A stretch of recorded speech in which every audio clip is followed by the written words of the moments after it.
Mesdames, Messieurs, peuple congolais, être citoyen, c'est être informé. Et pourquoi? Parce que l'ignorance est la pire des souffrances. Le savoir et la connaissance vous libèrent. Pour info, n'oubliez pas de développer deux réflexes. Un, likez, j'aime cette vidéo pour la protéger des ennemis de la raison, de la vérité et de l'intérêt général. Et deux, vous devez la partager autant que possible sur vos pages de médias et réseaux sociaux pour sensibiliser, conscientiser et mobiliser les uns et les autres pour l'intérêt général, c'est-à-dire pour l'intérêt de la dictature Sassou Nguesso dégage. Vous avez tout compris. Mesdames, Messieurs, peuple congolais, je vous informe qu'un peuple qui n'a pas de mémoire commune, collective et voire consensuelle, ce peuple-là sera toujours en proie aux amalgames, au négationnisme, à la guerre des mémoires, à la repentance. Ce peuple-là sera toujours en proie aux mêmes erreurs, aux mêmes drames et aux mêmes tragédies. Ceci dit, mesdames, messieurs, je vous informe enfin que la mémoire se construit et se transmet et l'espoir se donne. Et n'oubliez pas que les injustices, l'oppression, la barbarie et les crimes d'hier et d'aujourd'hui seront aussi les injustices, l'oppression, la barbarie et les crimes de demain. Je répète, la mémoire se construit et se transmet et l'espoir se donne. Et n'oublions pas que les injustices, l'oppression, la barbarie et les crimes d'hier et d'aujourd'hui seront aussi les injustices, l'oppression, la barbarie et les crimes de demain. Et pourquoi? Parce que les mêmes causes créent les mêmes effets et que l'histoire a tendance à se répéter. Et que dans la règle d'or, ne faites jamais à autrui ce que vous ne souhaitez pas qu'on le fasse sur vous-même. Et que dans notre anthropologie noire africaine, qui n'est certes pas bonne, parce que à chaque fois, quand on est au pouvoir, on a tendance à rendre justice soi-même. Donc, ceci est un cas de prise de conscience individuelle et collective au regard de la situation de notre pays que je vais ici décrypter au sujet de la morgue et du cimetière des cerveaux congolais à l'étranger. Mesdames, Messieurs, peuple congolais, qu'avons-nous observé individuellement et collectivement sur différentes échelles au pays comme dans la diaspora ou dans les diasporas au cours déjà de ces 24 dernières années? C'est comme si l'étranger, et pour nous qui vivons ici en France depuis des années, on constate que le territoire français est devenu une grande morgue et un vaste cimetière des cerveaux congolais. Un vaste cimetière des cerveaux congolais. Une grande morgue des cerveaux congolais. Alors, pourquoi l'étranger est-il devenu une grande morgue et un vaste cimetière des cerveaux congolais? C'est pour trois raisons. Mais cependant, avant de vous décrypter ces trois raisons, je vais faire ici la lecture de deux propos tenus par deux compatriotes que j'ai reçu au sujet de la problématique de la grande morgue et de vastes cimetières de cerveaux congolais à l'étranger. Mesdames, Messieurs, peuple congolais, voici les propos d'un certain Jean Okomba. C'est un nordiste comme moi. Bon, quand je vois Jean Okomba, moi je dirais 80% il serait la tribu des Aqua, Makwa. 50% il serait moitié Kouyou, moitié Makwa, c'est-à-dire Makwa Kouyou. À 20% il serait peut-être Kouyou.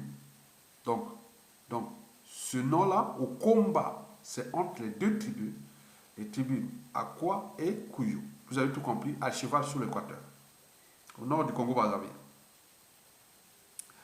Donc ces propos sont publics hein, dans Zengamambu, vous pouvez aller les lire. Bon, je vais vous les lire, je vais lire ces propos, hein, déjà de ce compatriote du Nord Congo, et il y aura aussi du Sud Congo, et notamment la descente aux enfers commence.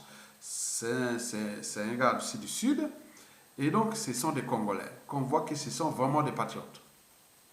Donc, et quand on voit ce genre de propos, de réflexion, on se dit qu'on a encore la chance dans ce pays que les lendemains à construire et le futur à édifier, c'est possible. Après ça, vous avez tout compris. Voici ce qu'il a écrit. Jean Okomba, doit Emakwa ou Okuyu. Congo-Brazzaville. La monarchie Sassou Nguesso saccage le pays avec la complicité des Congolais. Où sont partis tous ces agitateurs qui ont fait partir le bon président Philbert Yolo du pouvoir? Où sont partis les officiers courageux qui ont déposé le très bon président Massamba Deba? Où sont partis tous ces étudiants grévistes qui faisaient trembler le régime de Marien Ngouabi entre 1971 à 1975? Où sont partis ces syndicalistes qui ont chanté Yombi à tout voler? Où sont partis cette nouvelle génération d'étudiants qui, le 11 novembre 1985, a failli renverser le régime sanguinaire de Denis Sassou Nguesso avec le mouvement du 11-11? Eh bien oui, j'étais là. Ah.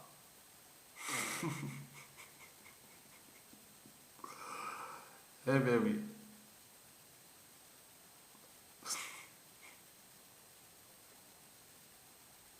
Où sont partis cette nouvelle génération d'étudiants qui, le 11 novembre 1985, a failli renverser le régime sanguinaire de Denis Sassou Nguesso avec le mouvement du 11-11?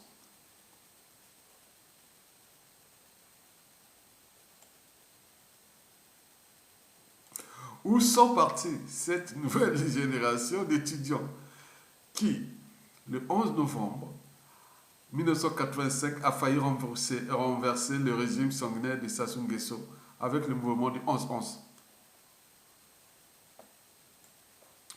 Où sont partis ces Congolais qui ont obligé Sassou Nguesso à tenir une conférence nationale qu'ils ont même déclarée souveraine? Où sont partis des agitateurs de Bas-Congo qui ont voulu renverser le régime démocratique du président démocratiquement élu Pascal Lissouba entre 1992 et 1993? Je répète, où sont partis les agitateurs de Bas-Congo? Bas-Congo, c'est le 2e arrondissement du Brazzaville, qui ont voulu renverser le régime démocratique du président démocratiquement élu Pascal Lissouba, paix à son âme, en 1992 et 1993. Franchement, Sassou Nguesso, avec ce qu'il a fait aujourd'hui, mérite la pendaison à la place publique. Franchement, Sassou Nguesso, avec ce qu'il a fait aujourd'hui, mérite la pendaison à la place publique. Comment des généraux puissent confisquer des lots de passeports pour priver l'État de produire régulièrement ces documents aux compatriotes et que pour en avoir, il faut débourser 300 000 francs CFA, soit 500 euros, alors qu'il en coûte 27 euros seulement ailleurs. Pourquoi le passeport qui auparavant avait une durée de vie de 10 ans n'a maintenant qu'une validité limitée à 5 ans? Tout cela, ce sont des problèmes qui, ajoutés avec d'autres, devraient faire soulever ce peuple amorphe et mettre hors d'état de nuire ce régime composé essentiellement des grands voleurs mochis.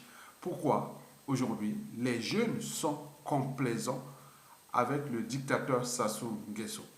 Mesdames, Messieurs, voici le deuxième propos, est celui de la descente aux enfers. Il a des propos, il tient des propos de type satirique. Ça veut dire comme Charlie Hebdo ou des choses comme ça. Mais c'est un cerveau énorme. Et donc il est là, donc ça doit être un des gars du Sud-Congo, il me restait beaucoup. Et chaque fois, je nourris les débats en regardant aussi ses propos et inversement, je pense. Voilà. Donc, je ne le connais pas en fait. Même Jean Kombala et tout. Mais celui-là, que je vais lire là, la descente aux enfers commence, il est du Sud. Et c'est un patriote. Et que vous allez entendre ce qu'il a écrit. Voici ce qu'il a écrit. Mon cher Ayatonga, tous les types d'acteurs qui ont fait vivre la politique congolaise à une certaine époque de notre pays existent toujours au Congo. Pour l'instant, ils sont victimes, comme tout le peuple d'ailleurs, d'un phénomène que l'idiot Sassou a amplifié, que j'appelle le mensonge. Un mensonge qui peut se résumer en cette phrase: Bakongo, Babomi, Mariangwabi. Et depuis la date de la création de cette expression, au 18 mars 1977, nous vivons dans le mensonge. L'ennemi extérieur a tranquillement repris ce qu'il avait perdu dans les années 1960. Le jour où le Congolais aura encore en tête que nous avons un ennemi commun à côté de nos différends, la machine de l'insoumis congolais se remettra à revendiquer avec la méthode, avec l'envie d'obtenir les résultats meilleurs. Je répète, l'ennemi extérieur a tranquillement repris ce qu'il avait perdu dans les années 1960. Le jour où le Congolais aura encore en tête que nous avons un ennemi commun, je pense qu'il saura. Je pense que le jour où le Congolais saura encore, ou aura peut-être en tête que nous avons un ennemi commun à côté de nos différends, la machine de l'insoumis congolais se remettra à revendiquer avec la méthode, avec l'envie d'obtenir les résultats meilleurs. Je suis de ceux qui pensent que Sassou Nguesso n'est qu'un idiot. Pour ce faire, notre lutte ne doit pas négliger ses maîtres. Pour mieux combattre les maîtres de l'idiot Sassou, que je traite de blancs mal éduqués, nous devons à tout prix, car c'est une question de vie ou de mort, neutraliser ou mettre hors d'état de nuire les traites au sein de nos familles respectives. C'est pour cette raison que je soutiens l'unité du Sud qui est une façon déjà de séparer le bon grain de l'ivraie. Nous avons dans l'obligation d'apporter des critiques sur notre passivité. Essayons aussi de prendre en compte réellement l'environnement que l'ennemi extérieur a su façonner pour offrir à nos boys et girls soit l'exil ou la prison, soit la mort. Je répète, essayons aussi de prendre en compte réellement l'environnement que l'ennemi extérieur a su façonner pour offrir à nos boys et girls soit l'exil ou la prison, soit la mort. Ceux qui ont choisi la loyauté sont tombés dans le piège de la soumission. C'est à nous, les prisonniers de l'extérieur et de l'intérieur. D'abord, les prisonniers de l'intérieur et de l'extérieur, c'est-à-dire de la diaspora consciente, de continuer le travail de mobilisation, de conscientisation et de sensibilisation. Notre ennemi extérieur principal fait partie des ennemis que le peuple afghan vient de faire douter, en obligeant ses ennemis, États terroristes, de sous-traiter leurs conneries à des États voyous. Les Congolais de tous bords sont toujours là. Il faut souffrir que la mayonnaise prenne trop de temps pour la reconquête de notre dignité. Il faut dompter la souffrance et non l'adopter. Notez bien, Pesa Leki Nangai Grâce Mbote Yatro Mingi. Ah bon, il parle de Grâce Loemba. Hein? Grâce Loemba, c'est la descente aux enfers qui t'envoie un homme, parce que j'ai publié une vidéo qui est aujourd'hui, de Grâce Loemba. Hein? Vous connaissez Grâce Loemba, notre Amazon. Et donc, il a dit Pesa Leki Nangai Grâce Mbote Yatro Mingi. Voilà, Pesa Mbote Mingi Yatro. Bon, mesdames, messieurs, bon, ceci dit, vous venez à avoir déjà ces deux réflexions qui permettent de clarifier un peu le débat, qu'il y a encore des patriotes qui sont là en dormance, qui suivent l'évolution de la situation, qui a des ennemis à l'intérieur du pays comme à l'extérieur. Et donc, nous devons comprendre comment mettre les mécanismes pour faire partie de ce dictateur. Notons au passage ce que Grâce Loemba l'a dit. Et si on venait à la charge que vous, les médias réseaux sociaux, vous n'allez pas faire tomber Sassou Nguesso par les médias réseaux sociaux, mais c'est pas, vous êtes dans un autre monde. Hein? Les médias ont commencé par quoi? L'écriture, en passant par quoi? La télégraphie, puis la radio, et puis la télévision, et aujourd'hui l'Internet. Et quand on voit Donald Trump, tout ce qui se passe, des élections partout, avec les médias réseaux sociaux, le monde de demain, l'élection de demain, c'est même l'homme politique de demain, c'est celui qui est sur l'Internet, qu'on sait bien qu'il est on comprend quelle est sa culture générale, quel est son niveau d'analyse, quel est son engagement, quelles sont ses convictions et qui est ce personnage. On n'avait pas ça. Donc voilà qui dit que vous allez faire descendre Sassou Nguesso par les médias réseaux sociaux. Nous ajustons en émeute.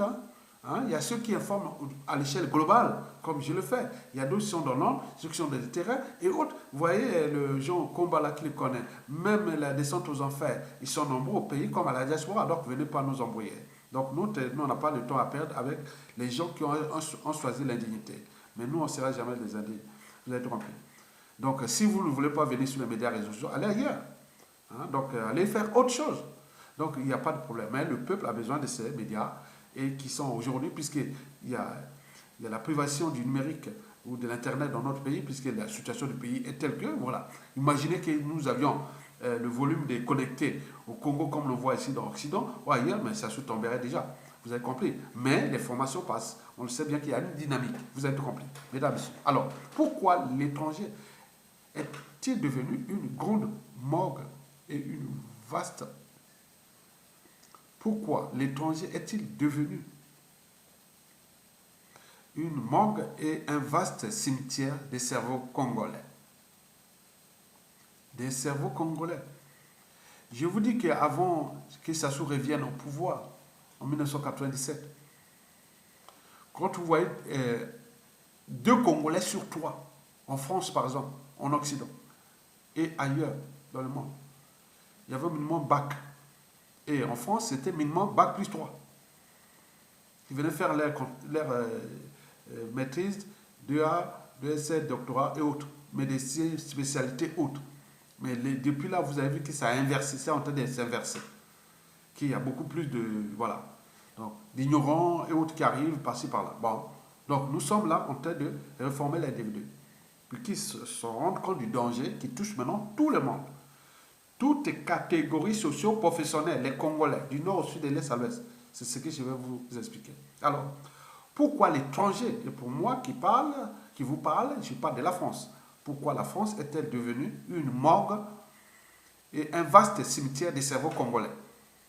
Pourquoi la France est-elle devenue une grande morgue et un vaste cimetière des cerveaux congolais? C'est pour 3 raisons. La première raison est celle de la dignité. Vous savez que quand vous avez tout gagné ou perdu dans la vie, il faut toujours avoir à l'esprit comment protéger et défendre à la fois 1. La raison. 2. Sa liberté. 3. Sa dignité. Et 4. Sa conscience. Et si vous défendez aussi celle des autres, c'est ce qu'on appelle l'empathie. On est entre l'anthropologie, le droit et la morale. Donc, la dignité, c'est très très important dans la vie. La dignité, c'est très très important. D'ailleurs, la liberté et la dignité, ce sont les 2 premiers droits fondamentaux de l'humanité, de l'humain. Si vous perdez la liberté et la dignité, vous êtes vidé de tout sens d'humanité. Donc l'individu, quelle que soit la situation de l'injustice, l'oppression, de la barbarie et des crimes et tout ce qui se passe, cherchez à protéger, 1, votre liberté et 2, votre dignité. C'est très important. Si vous les perdez les 2 fondamentaux, la vie. En plus, vous perdez la conscience, c'est fini. C'est comme vous devenez un fou, une folle. Vous imaginez? Vous êtes conscient, mais vous perdez votre conscience. Imaginez dans la tête que vous êtes maintenant comme un fou, comme une folle. Vous n'êtes responsable de rien. Au point de vue pénal, on ne peut pas condamner un fou, une folle. Vous avez tout compris? Donc retenez très bien la raison de douter, de réfléchir, de se suturer, de s'organiser et autres. Placez toujours la raison au-dessus des émotions et de l'appartenance. C'est très important. Parce que je l'ai dit, quand vous êtes pris dans l'arène où il y a des fauves, vous n'allez pas pleurer, pleurer, pleurer, non. Il faut chercher les solutions pour s'en sortir de là. Trouver des stratégies, c'est la raison, de douter, de réfléchir. Ce n'est pas les émotions, ni l'appartenance. Vous êtes dans une fauve, pris dans le piège des fauves, et vous devez soit chercher des outils, ou chercher la stratégie pour neutraliser le fauve. Ou trouver les humains qui vont venir vous aider. Vous n'allez pas chercher les humains à côté. Où est les membres de ma tribu? Ou de ma race? Ou de ma famille? Non, non, c'est pas ça. Vous verrez les humains qui vont venir vous aider. Donc c'est ça, la raison. Et puis la liberté. La liberté, c'est très important. La liberté déjà d'opinion, d'expression, de réflexion, la liberté de conscience, et même d'objection de conscience, et de compagnie. Mais quant à la dignité, Est-ce que vous avez déjà vu les chats faire ça devant tout le monde? Mais c'est déjà une part de dignité. Même les animaux ont une part de dignité. Vous avez vu les chats faire ça comme des chiens? Non. Parce que c'est une forme de dignité. La dignité, on se couvre le corps, on se fait plein de trucs. C'est où on ne veut pas faire certaines choses. On a des principes, on a des valeurs. En fonction de l'éducation, de l'instruction, de l'intelligence, de l'imagination, du savoir, de l'audace de l'individu. Et donc ça, la dignité, c'est très important. Donc on doit protéger sa dignité. Mais quant à la conscience, nous le savions. En mon âme et conscience, je ne peux pas faire ça. En mon âme et conscience, je ne peux pas. Donc, vous avez compris? Très bien. Donc, la dignité. Vous savez que pour cette première raison qui est liée à la dignité, mais elle n'est plus respectée pour nos morts au Congo-Brazzaville. Non plus respectée. Vous allez devant l'arrondissement de Mvumvu, de Pointe-Noire là. Il y avait des grands cimetières là. Maintenant, c'est habité. Ils ont tout détruit les cimetières. Même la mémoire que ce cimetière a été construit pendant la colonisation des anciens. Ils ont tout disparu, enlevé tout. Allez à la Tchémé, dans les années 80, commencez déjà à enlever tout ça. Il ne reste plus grand chose. C'est comme les lacs Tchad. Hein. Vous voyez, les lacs Tchad étaient énormes. Maintenant, là, il ne reste plus grand chose. Il reste là. Mais c'est un peu pareil. Tous les cimetières et autres sont comme ça. Mais un peuple qui ne respecte même pas la mémoire, l'âme, la dignité des anciens, c'est un peuple qui est détruit. Même dans son âme, ça soit à piétiner l'âme des Congolais, surtout la problématique des dignités. Et pourquoi? Ils ne viennent pas enterrer leur famille, leur illustre cerveau disparu ici en France ou à l'étranger. Parce qu'il se pose des problèmes de mutilation à l'échelle industrielle. Sous l'autel de la franc-maçonnerie, ça appelle ça la domination. On mutile les cadavres. On mutile les cadavres. Vous savez que depuis l'affaire de Maringouabi, passons par Pierre Onga jusqu'au colonel Turon en 2017, on mutile les cadavres. Ça mutile les cadavres des illustres personnalités congolaises célèbres, ses opposants.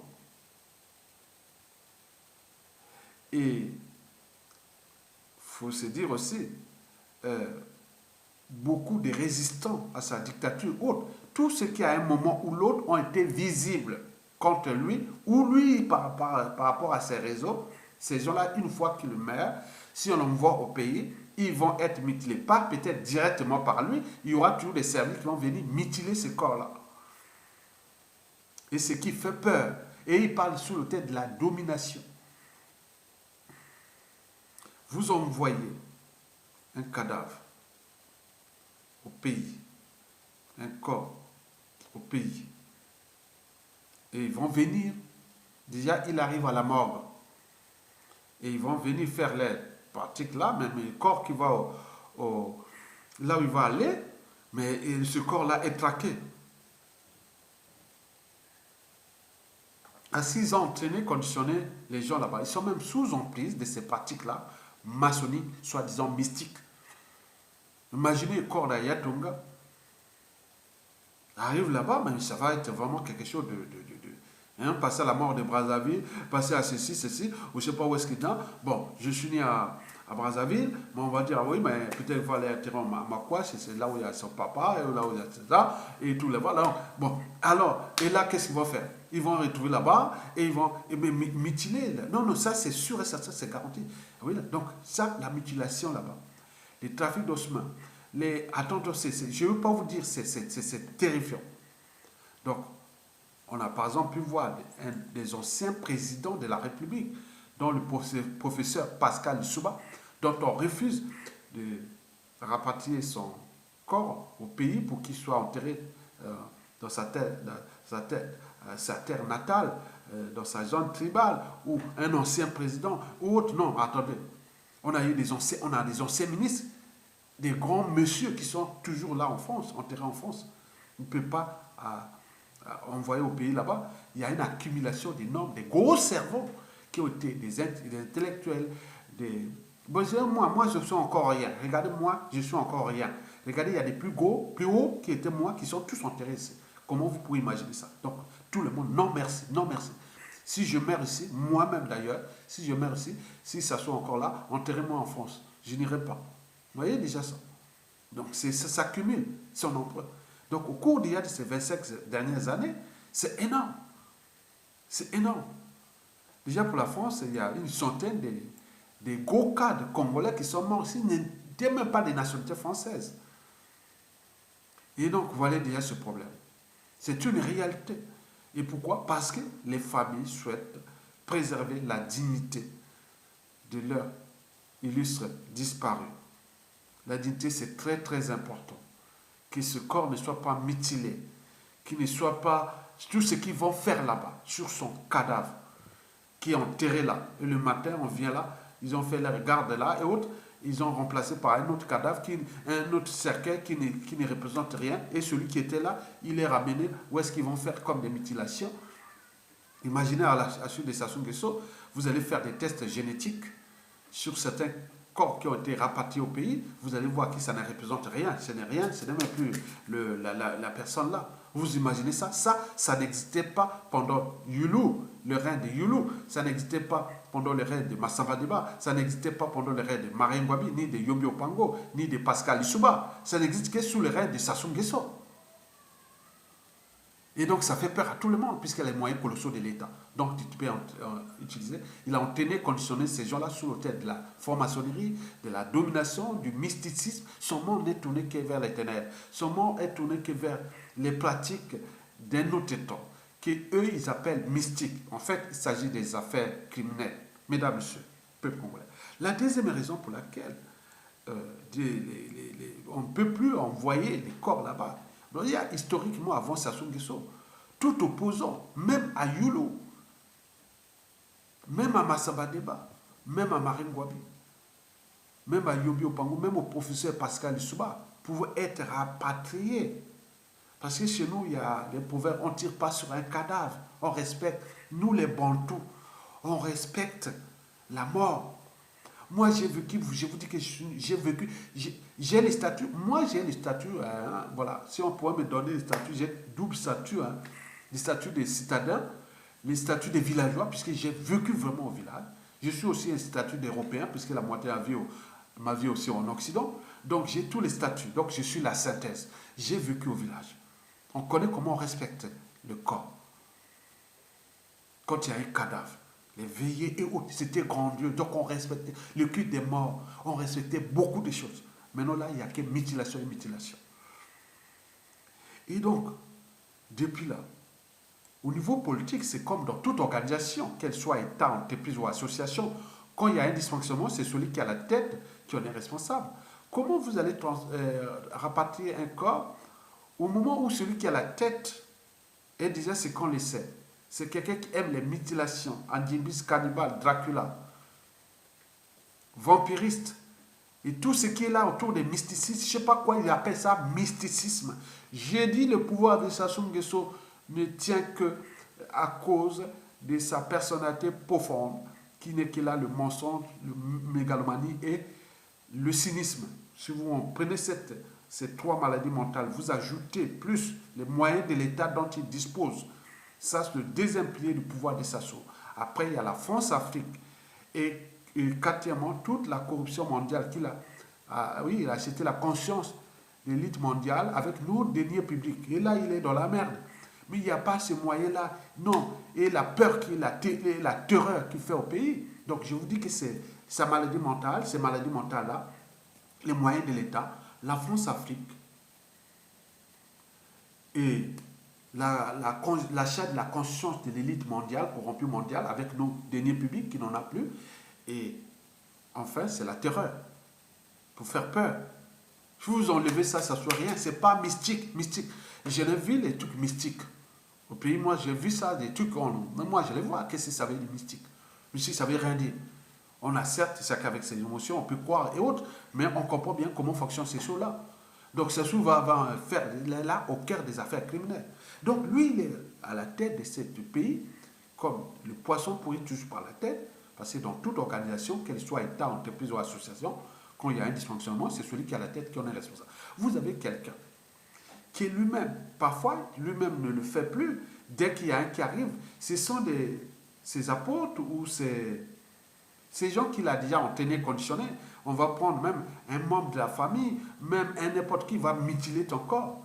Parce que ça devient, pour gagner des points autour de Sassou, ça devient tout un système criminel qui est là, qui n'a jamais existé au Congo avant Sassou Nguesso, qui n'existera pas après Sassou Nguesso.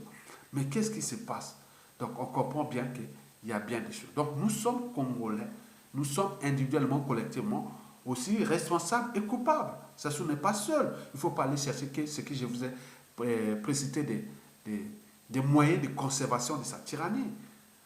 Ce n'est pas mystique. Non, mystique, ça ne veut rien dire. Mystique sur quoi dans la tête? Non, ce n'est pas mystique. Ce n'est pas mystique.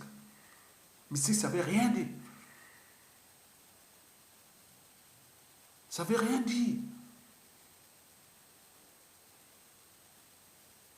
Donc, au point de vue politique, tant que Sassou est là, on dit on n'y va pas.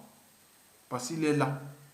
Le jour où Sassou Nguesso va partir, bon ben, à ce moment, il y aura peut-être toute une commission pour rapatrier les UDISCAD congolais. Bon, on va mettre un avion de 200, deux allers-retours, tourner ou fois tourner des Congolais morts à l'étranger, les cadres, on va les mettre dans les trucs, voilà, et les ramener au pays, aller enterrer au pays. Ça, c'est sûr et certain. Hein, donc, on ne peut pas garder nos cadres, nous, ceci, voilà, pour la mémoire aussi. On ne veut pas vider nos pays parce que c'est un problème de repères historiques, culturels, autres. On dit, un tel est mort, avait l'idée dans telle tribu. Commençons déjà par les Vili jusqu'aux Enyélé là-bas, en passant de centre, de l'est à l'ouest, les tribus. Bon, donc, il y a des gens qui ont besoin de voir, ah oui, c'était notre illustre disparu, c'était illustre cerveau de notre tribu, c'était illustre travaux de Congolais, mais aller enterrer ça au pays, donc on nous a enlevé une part de notre humanité, et plus pour longtemps. Donc il faut les faire partir, Sassou Nguesso. Mesdames et messieurs, la troisième et la dernière raison est économique. Bon, vous savez que tous les marchés des funérailles là-bas est à 100% sous le contrôle du clan au pouvoir, c'est-à-dire la dictature. Depuis la morgue, les corbillards, les cimetières, même il y a maintenant des cimetières VIP. Vous imaginez? Cimetières VIP. Et donc ils ont regardé tout là-bas, autour de la mort, ça devient vraiment du spectacle. Ou pour un enterrement au Congo, et minimum, dans certains endroits, minimum 1500 € à 5000 €. Vous imaginez, dans un pays du tiers-monde où on enterre partout ailleurs, au village, on enterre gratuitement, où le moyen de niveau de vie est de 100 €.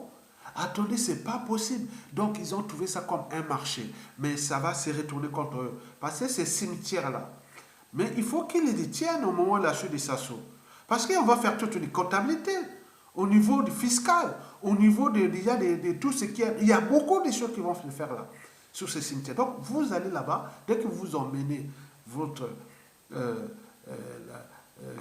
cadavre ou la dépôt ou votre être cher qui a disparu, du point de vue économique, est-ce qu'il faut-il l'enterrer en grande ville? Et là, ça va vous coûter énormément d'argent. Et si c'est pour aller plus loin dans la brousse ou en village, et autres, bon, maintenant aussi, attends, il était là-bas et c'est tout. Donc il y a beaucoup de problèmes là dans la tête où beaucoup de ces intellectuels, cadres civils, politiques et militaires congolais qui sont morts à l'étranger, beaucoup ont connu des situations de l'étranger, ils ont gardé leur nationalité, beaucoup ont vécu des vies professionnelles un peu hautes, mais il y a des enfants qui n'ont pas pu avoir les liens, ou les petits-enfants, les liens avec leur famille. En Afrique, ils ne vont pas amener, un cadavre ne va pas se retrouver avec qui est qui. Donc il y a tout... Ah non, mais c'est terrible cette Afrique-là, à l'échelle de notre pays, sous la dictature France-Afrique de Denis Sassou Nguesso. Donc venez de comprendre que, du point de vue économique, et ce n'est pas possible parce que c'est une façon de contribuer à la richesse du clan de Sassou Nguesso. Simplement. Vous vous amenez là, vous allez les enrichir. Simplement. Ok? Très bien. Donc, les trois raisons pour lesquelles les trucs s'accumulent ici, d'abord, au niveau de la dignité, ils veulent préserver la dignité de leur famille, mais, quoique, il y a certains qui sont partis, l'ont ramené, mais ils ont été mutilés, d'autres, ce sont des apparatchiks du régime, et autres, qui sont des complices, et autres. Bon, ça, c'est leur affaire, mais les vrais qui respectent la dignité, et autres, ils ne sont jamais allés. Donc, ils ont enterré tout ça ici. Ils ont enterré énormément. Donc, vous enverrez qu'un Congolais est mort à l'étranger.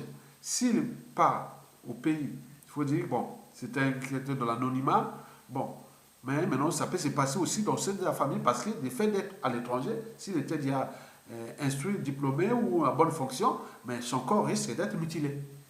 Puisque c'est maintenant un fait d'enseignement généralisé. Vous comprenez? Donc, il faut une loi cadre pour... voilà, donc il y a beaucoup de choses que je ne vais pas vous dire. Point de vue juridique et de politique et tout ça qui va venir après. Et beaucoup de ces gens seront pris dans les pièges. Ils vont passer des années en prison ou aller faire des travaux d'intérêt général. Beaucoup, beaucoup, beaucoup. Maintenant, point de vue politique, il faut que ça se dégage pour qu'on puisse revenir comme au temps de Yulu, Massamba Deba, Marine Gwabi, Pascal Djouba, on respectait l'humain, le corps. Maintenant là, ça s'ouvre. Bon. Et la troisième et dernière raison est économique, c'est-à-dire comment envoyer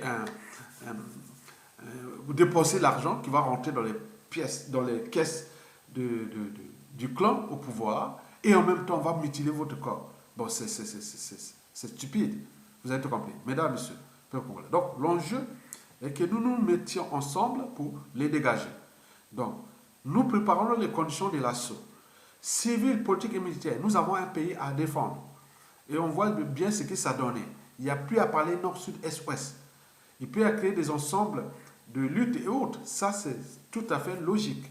Comme ceux qui sont dans les réseaux intellectuels, ceux qui sont dans les réseaux, l'unité du Sud Congo, ceux qui sont dans l'unité pour mettre les pressions pour que ces gars-là puissent répartir. Mais nous, l'intérêt est de la transition politique consensuelle et réparative civile et militaire. Pour qu'on puisse repenser ce truc entre nous, les civils et les militaires, sans les politiques, parce qu'ils nous ont trahis. Et donc, nous devons repenser les politiciens de demain, qui peuvent devenir des milieux civils ou militaires. Et nous en avons des compétences à cette échelle-là. Et la descente aux enfers vient de vous les détailler. Même gens au combat. Donc, je vous salue les deux. Et voilà, donc, vous nourrissez les débats. Et donc, voilà sa situation. Donc, nous devons le mettre hors d'état de nuit, aller vers une transition réparatrice. Et ça, même si, au niveau collectif, l'intelligence congolaise est bloquée, mais plus individuellement, civil et militaire, nous sommes très, très intelligents. Regardez les propositions de ces deux compatriotes-là. Il y en a plein. Donc ça, dans une tribune commune, on est capable de repenser une nation nouvelle. Et surtout que nous avons tous les atouts. Le pays est riche, très riche. Très, très riche. On n'a pas de problème de l'eau. Nous sommes le premier réseau hydrographique du continent. Nous sommes le premier réseau forestier du continent. Nous avons tout. Il n'y a pas à rentrer pour ne pas attirer les loups et les vautours pour venir nous dévorer ce pays. Quoique, ils sont en train de les dévorer là. Mais pourquoi me dites encore? On arrive. À bientôt. Likez et parce que pour que la vidéo ne soit pas attaquée. À bientôt. Et merci beaucoup.